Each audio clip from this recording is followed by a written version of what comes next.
साथियों नमस्कार, स्वागत है आपका आपके चैनल सक्सेस जंक्शन एक कदम सफलता की ओर में। और मैं अतुल शुक्ला आपके लिए लेकर के आ गया हूं व्यापम और एमपीपीएससी में 2012 से अब तक आए हुए सबसे अलग प्रश्न। जी हां, ये वही प्रश्न है जो एग्जाम के अंदर कंपटीशन क्रिएट करते हैं। जैसा कि आप जानते हैं 40% जो प्रश्न होते हैं बिल्कुल सरल होते हैं और 40% प्रश्न जो होते हैं वो मॉडरेट लेवल के होते हैं। लेकिन भाई जो 20% प्रश्न बचते हैं ना, वो होते हैं कॉम्पिटिशन लेवल के प्रश्न। और जैसा कि आपको पता है कि अब कॉम्पिटिशन उन्हीं 20% प्रश्नों में ही हो गया है, क्योंकि जो इन लोगों की तैयारी इतनी हो गई है कि 40% जो सरल प्रश्न होते हैं, जो मॉडरेट प्रश्न होते हैं, उस पर लोगों ने कंट्रोल पा लिया है। तो वो 20% प्रश्न कैसे होते हैं, किस टाइप के प्रश्न होते हैं, उनसे हम आपको इन वीडियो में रूबरू कराने वाले हैं। सबसे पहले हिस्ट्री के प्रश्न होंगे, फिर ज्योग्राफी के प्रश्न होंगे और उसके बाद एमपी जीके के कुछ अलग टाइप के प्रश्न होंगे। ये सारे के सारे प्रश्न एमपी के एग्जाम्स में आए हुए हैं। उन सारे प्रश्नों को हमने उन एग्जाम पेपर्स में से अलग किया है और आपके लिए हम सीधे लेकर के आ गए हैं। सबसे पहले आपके लिए होगा एक मोटिवेशनल थॉट जो आपके अंदर ऊर्जा का संचार करेगा और आपको अपने पथ की ओर, अपने लक्ष्य की ओर और तेजी से अग्रसर करेगा। आइए देखते हैं वो मोटिवेशनल थॉट क्या है, फिर उसके बाद सीधे हम प्रश्नों की ओर चलेंगे। तो देखिए, अभी तक धूप में जला हूं, आगे कहीं छांव देखूंगा। अभी तक धूप में जला हूं, आगे कहीं छांव देखूंगा। मैं नंगे पैर ही सही पर मंजिल पर पहुंचकर अपने पांव देखूंगा। उससे पहले मैं कठिनाइयों से डरने वाला नहीं हूं। चलिए चलते हैं सीधे प्रश्न नंबर 21 की ओर। तो प्रश्न नंबर 21 है, पुरुषपुर किस विदेशी राजवंश की राजधानी थी? आइए देखते हैं इसका आंसर। तो कुषाण वंश की राजधानी थी पुरुषपुर। यह प्रश्न एमपीपीएससी 2016 में पूछा गया है। और जो कुषाण वंश है उसका जो यहाँ पर स्थापित किसने किया था, तो कुजुल कड़फिसेस ने उसकी स्थापना की थी भारत में। और पुरुषपुर जो है वो कुषाण वंश की राजधानी रही है। चलिए प्रश्न नंबर 22 की ओर चलते हैं। तो मलिक सरेयर ने किस स्थान पर सरकी वंश की स्थापना की थी? बहुत महत्वपूर्ण यह प्रश्न है। तो आपको प्रश्न में ही एक उत्तर मिल गया है कि जो सरकी वंश है उसकी स्थापना किसने की थी। तो मलिक सरेयर ने सरकी वंश की स्थापना की थी। कहां पर की थी, आइए दिखाते हैं।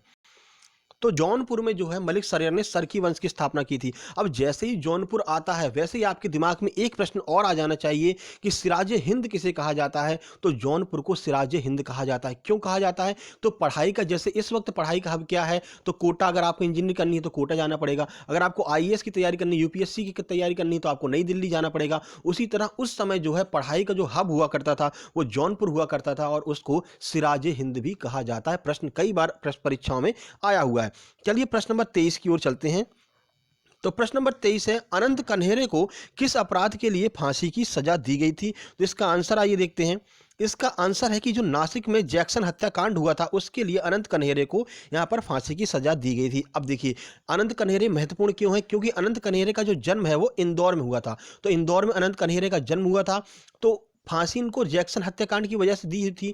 तो जैक्सन की इन्होंने हत्या क्यों की थी? तो देखिए, उस समय गणेश सावरकर एक बहुत महान क्रांतिकारी थे, तो उनको आजीवन कारावास की सजा दे दी गई थी। तो उसके विरोध में जो है 21 दिसंबर 1909 को नासिक में जो है जिला कलेक्टर जो उसमें जैक्सन हुआ करता था उसकी हत्या जो है अनंत कनेरे ने कर दी थी। इस वजह से इनको फांसी की सजा दी गई थी। ठीक है, इतनी जानकारी हमने आपको इस प्रश्न में दे दी। चलिए प्रश्न नंबर 24 की ओर चलते हैं। तो प्रश्न नंबर 24 है, दयाल बाग किस संप्रदाय का प्रमुख तीर्थ स्थल है? आइए देखते हैं इसका आंसर क्या है। तो राज स्वामी संप्रदाय का जो है तीर्थ स्थल कौन सा है? दयाल बाग। याद रखिएगा क्योंकि ऐसे तीर्थ स्थल जरूर पूछे जाते हैं। चलिए प्रश्न नंबर 25 की ओर चलते हैं। तो प्रश्न नंबर 25 है, lecture from Colombo to Almora किसके भाषणों का संकलन है? यह आपसे पूछा गया महत्वपूर्ण यह प्रश्न है। तो इसका आंसर है स्वामी विवेकानंद। अब जैसे ही स्वामी विवेकानंद का नाम आया तो स्वामी विवेकानंद से संबंधित जो जो फैक्ट है वो मैं आपको बता देता हूं। तूफानी हिंदू किसे कहा जाता है? तो स्वामी विवेकानंद को तूफानी हिंदू कहा जाता है। अब इन्हीं के जन्म दिवस के अवसर पर भारत में राष्ट्रीय युवा दिवस मनाया जाता है। तो कब मनाया जाता है? 12 जनवरी को राष्ट्रीय युवा दिवस मनाया जाता है। याद रखिएगा। तो अगर 12 जनवरी को राष्ट्रीय युवा दिवस मनाया जाता है तो 12 अगस्त को क्या मनाया जाता है? तो 12 अगस्त को अंतर्राष्ट्रीय युवा दिवस मनाया जाता है। याद रखिएगा। उसके बाद एक प्रश्न और आता है, प्रबुद्ध पत्रिका का जो लेखन है वो किसने किया था? तो स्वामी विवेकानंद ने प्रबुद्ध पत्रिका का लेखन किया था। यह भी महत्वपूर्ण प्रश्न है जो परीक्षाओं में आते रहते हैं स्वामी विवेकानंद जी से संबंधित। इनके गुरु का नाम क्या था? तो रामकृष्ण परमहंस जो है वो इनके गुरु हुआ करते थे। चलिए प्रश्न नंबर 26 की बात करते हैं।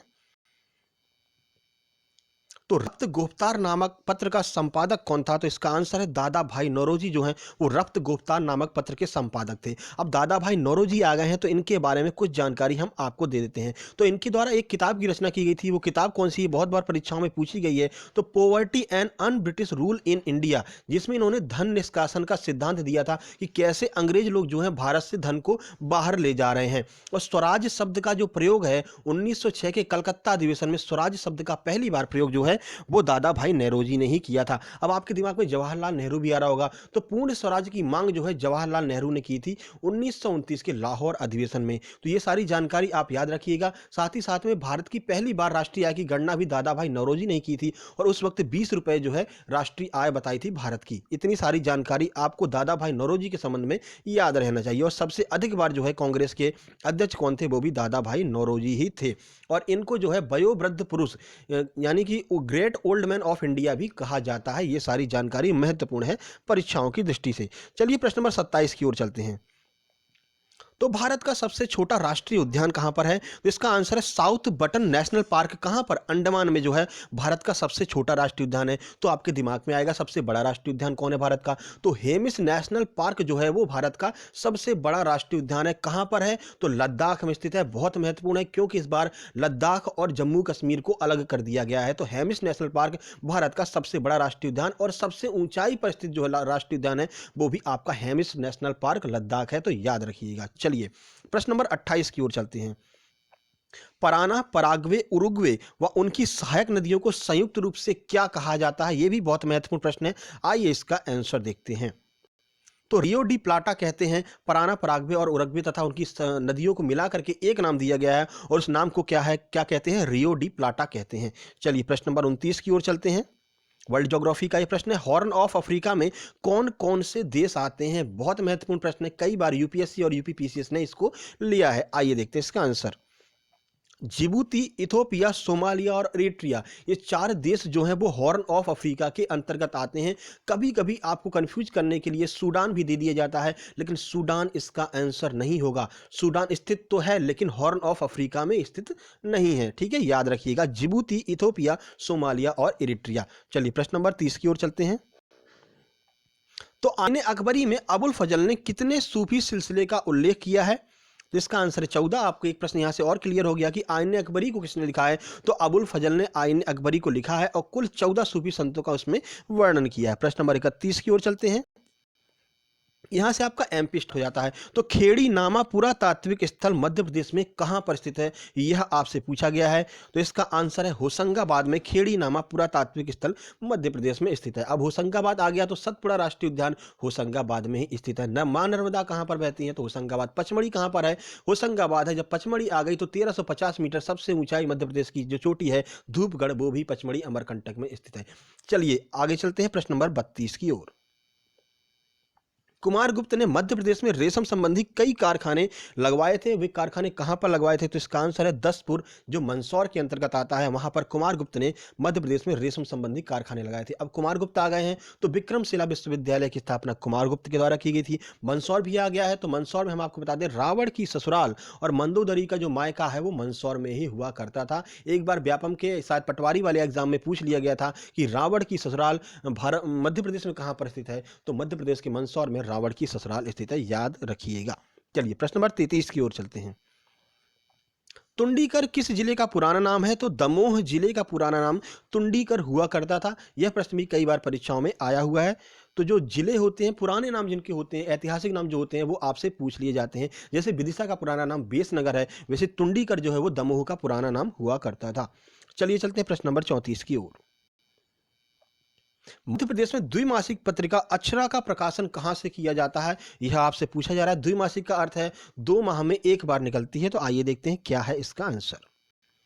श्यामला हिल्स भोपाल से जो है द्विमासिक पत्रिका अक्षरा का प्रकाशन किया जाता है। अब श्यामला हिल्स आ गया है तो पूछा जा सकता है मुख्यमंत्री निवास कहां पर स्थित है? तो श्यामला हिल्स भोपाल में जो है मुख्यमंत्री निवास स्थित है। चलिए प्रश्न नंबर 35 की बात कर लेते हैं।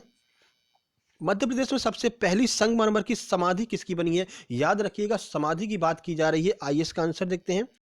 तो सांख्यराज सिंधिया जिनकी समाधि शिवपुरी में स्थित है, तो मध्य प्रदेश की पहली संगमरमर की समाधि सांख्यराज सिंधिया की है। अब भारत का पहला संगमरमर की बनी हुई जो इमारत है वो कौन सी है, जो मकबरा है वो कौन सा है, तो होशंग शाह का मकबरा जो मांडू मध्य प्रदेश में स्थित है, भारत की सबसे पहला बना हुआ मकबरा है जिसमें संगमरमर का प्रयोग किया गया था। तो याद रखिएगा कि क्या पूछा जा रहा है, समाधि पूछी जा रही है तो सांख्यराज सिंधिया की समाधि, और भारत का पहला मकबरा पूछा जा रहा है संगमरमर का बना हुआ, तो होशंग शाह का मकबरा जो कि मांडू में स्थित है। और मांडू को हमने कल ही आपको बताया था एबंडेंस सिटी यानी कि परित्यक्त सिटी भी कहा जाता है, किसे, मांडू को कहा जाता है। और मध्य प्रदेश का स्विट्जरलैंड भी मांडू को ही कहा जाता है। चलिए अगला प्रश्न है, राजा विक्रमादित्य किस देवी के भक्त थे, तो आइए इसका आंसर देखते हैं। तो देवी हर सिद्धि के भक्त थे, कौन, राजा विक्रमादित्य, याद रखिएगा। चलिए प्रश्न नंबर 37 की ओर चलते हैं। तो मध्य प्रदेश के मालवा क्षेत्र से मिले तुमैन अभिलेख का संबंध किस राजा से है, यह आपसे पूछा जा रहा है। तो इसका आंसर है कुमारगुप्त से संबंधित है तुमैन अभिलेख, और कुमारगुप्त के बारे में हम आपको बता चुके हैं, विक्रमशिला विश्वविद्यालय से संबंधित प्रश्न आता है कुमारगुप्त के द्वारा। चलिए, तो तुमैन अभिलेख किसका संबंध बताता है, कुमारगुप्त के बारे में आपको जानकारी देता है। चलिए प्रश्न नंबर 38 की ओर।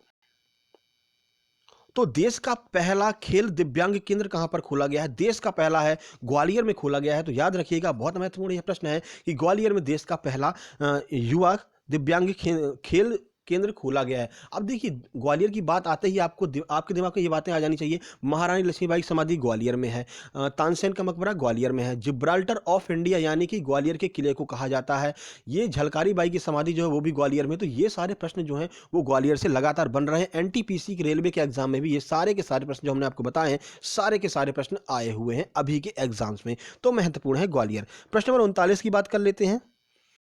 तो नानाजी देशमुख की समाधि मध्य प्रदेश में कहां पर स्थित है, तो चित्रकूट में स्थित है नानाजी देशमुख की समाधि। अब चित्रकूट में बहने वाली नदी के बारे में आपसे पूछा जा सकता है, तो जो मंदाकिनी नदी है वो चित्रकूट में प्रवाहित होती है, याद रखिएगा। यह प्रश्न एमपी पुलिस कांस्टेबल में आया हुआ है कि मंदाकिनी नदी का प्रवाह मध्य प्रदेश में कहां पर होता है, तो चित्रकूट में मंदाकिनी नदी का प्रवाह होता है। चलिए प्रश्न नंबर 40 की बात कर लेते हैं। मध्य प्रदेश में जिलेटिन कारखाना कहां पर स्थित है, तो आइए देखते हैं इसका आंसर क्या है। तो जबलपुर में जो है, मध्य प्रदेश के जबलपुर में जिलेटिन कारखाना स्थित है।